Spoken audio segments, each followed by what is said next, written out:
He asked a great question outside. Are the mechanics for the full swing the same as short game? Now, I'll tell you, I'll going to give you my opinion, and I'll tell you what the science. This to me is more of a closer to a full swing. It's not, obviously it's not 100% full, but to me that's like a good 3/4 or, lob wedge. I'm not going to try to hit it much farther. Right. Well, one of the things, and I'll give you, I'm going to show you what the science says, and I'll show you what. There's two schools of thought, but both of them require a swing with which you're not taking a long backswing. This is an excessively long backswing for a lob wedge. Even a full lob wedge. The first school is this. The first school of thought is just using your full swing mechanics. And about 35 to 40% of the tour players will use about, more of the full swing mechanics. It'll be their backswing will be about that high. All right.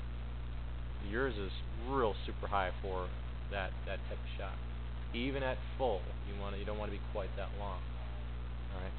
Now, the other school of thought is there is a difference. There's a difference between the full swing and the short game because you're trying to hit it a certain distance. All right. So, Jim likes to talk about going from 9 o'clock to 3 o'clock.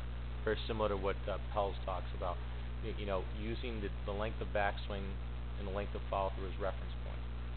I am of that school because it works all the time. Most of the tour players use it, and it's more. If you want to say scientific, it is more scientific because they've done more research on. And Jim is a big proponent of going, 9 to 3, 10 to 2, and having reference points for your left arm, and it's a great way to monitor distances. What you're doing is and my guess, and correct me if I'm wrong, but my guess is you're just trying to play a lot by feel. Like if you have a 60-yarder, this is about my 60-yard, 60-degree lob wedge distance, okay, for a 60-yard shot. So you're trying to feel it. So if I had you at 40 yards, this is 8 yards. If I had you 40 yards, my guess would be that you probably would get your hands about that high and maybe slow down just a little bit through impact. Get my hands just as high? Yeah, you probably would be if I taped you right now. If I taped you, we didn't do it, but if I went out there and taped you now, you would have a little bit of, you already know it, so you shorten it.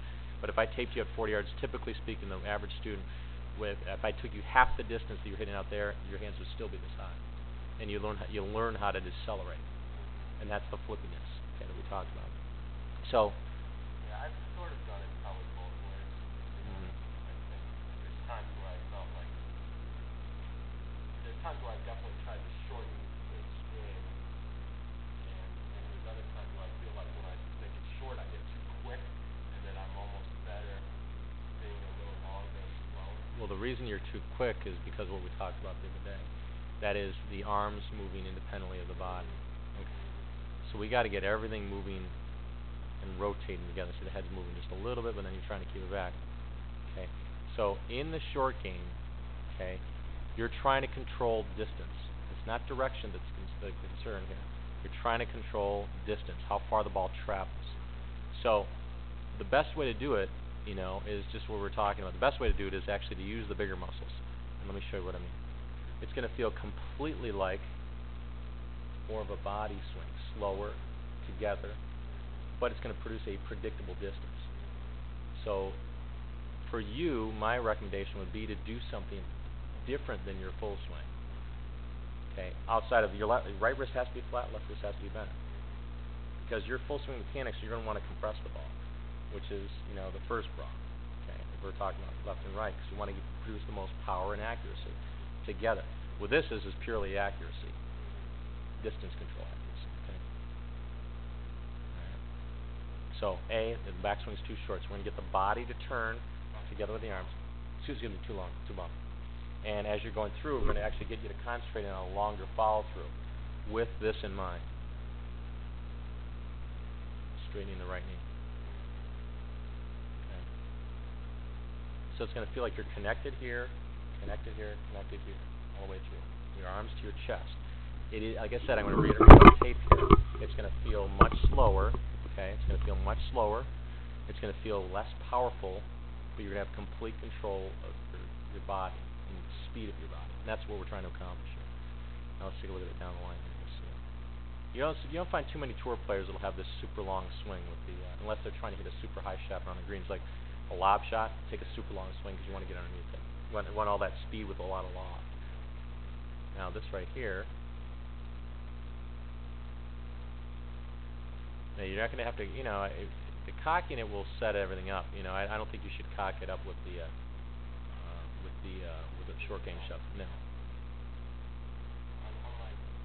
on a shorter shot, I wouldn't. If it was a 40-yard shot, I wouldn't cock it. No, you can cock your wrist, just not the pre-cock and stop. No. Because you go like this and stop, No. You can cock it a little bit with all these. No, I'm saying the pre-cock I don't do on a 40-yard shot. Oh, you don't? Okay, that's good. That's good. That's good. I want you to cock your wrist. I just don't want you to set it and then stop, because what that does, it actually starts generating more compression right off the bat.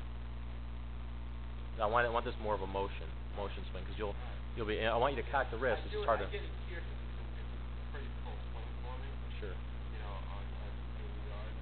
Mhm. That wasn't super full though. That was probably less than full for you. That shot right there, because you're. I don't try to hit the cup more than 80 yards. Okay, because that was going a little long. One or two of those were going a little long. I can probably hit it.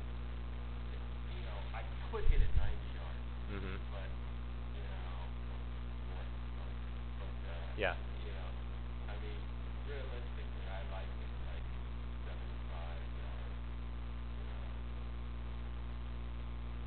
Yeah, you got to get the body turning sooner. So you see the hips are a little bit behind here. So the hips and shoulders turning a little sooner. So the knees are staying a little overflexed here. You got to get the body turning through, the shoulders and hips turning through. Okay. So what we're going to do is we're going to work on this a little bit on the green. I'm gonna stop.